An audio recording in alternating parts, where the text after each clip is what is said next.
Saudara, dalam Efesus 4 ayat 25-26 firman Tuhan berkata, "Karena itu buanglah dusta dan berkatalah benar seorang terhadap yang lain.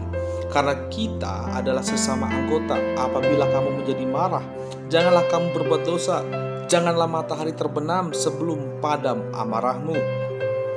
Nah, dalam suratnya kepada jemaat di Efesus, Rasul Paulus mengingatkan ada hal-hal yang harus dibuang dalam kehidupan orang percaya.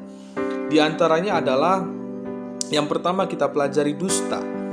Dusta yaitu semua perkataan, perbuatan yang palsu, bohong, tidak benar, penuh tipu muslihat atau kecurangan.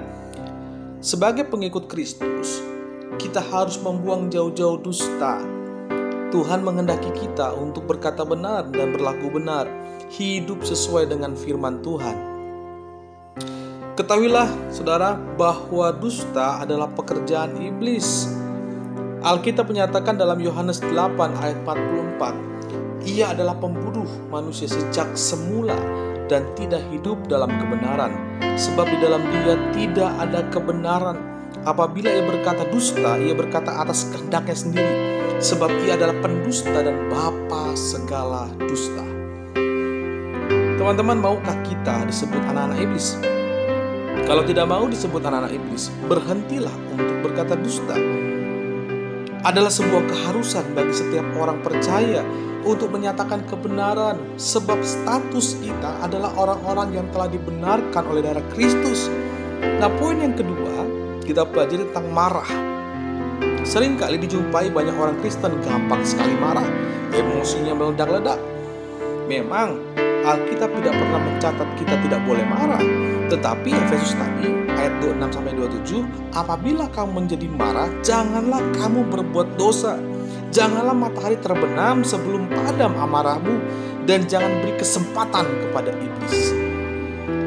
Karena itu teman-teman, kelolalah emosi dan kemarahan sebaik mungkin, sebab kemarahan yang lepas kendali berdampak buruk, bukan hanya terhadap diri sendiri tetapi orang lain, menyakiti orang lain dan merusak sesuatu hubungan yang selama ini terjalin dengan baik. Betapa penting memiliki penguasaan diri, salah satu dari buah roh. Sebab orang yang mudah sekali marah atau terpancing emosi tanpa melihat sebab musababnya, cenderung terdorong untuk menyerang dan menyakiti orang lain, membenarkan diri sendiri. Inilah celah yang dimanfaatkan oleh iblis. Tapi ada kemarahan yang justru diperlukan dalam kehidupan kekristenan, yaitu kemarahan terhadap dosa.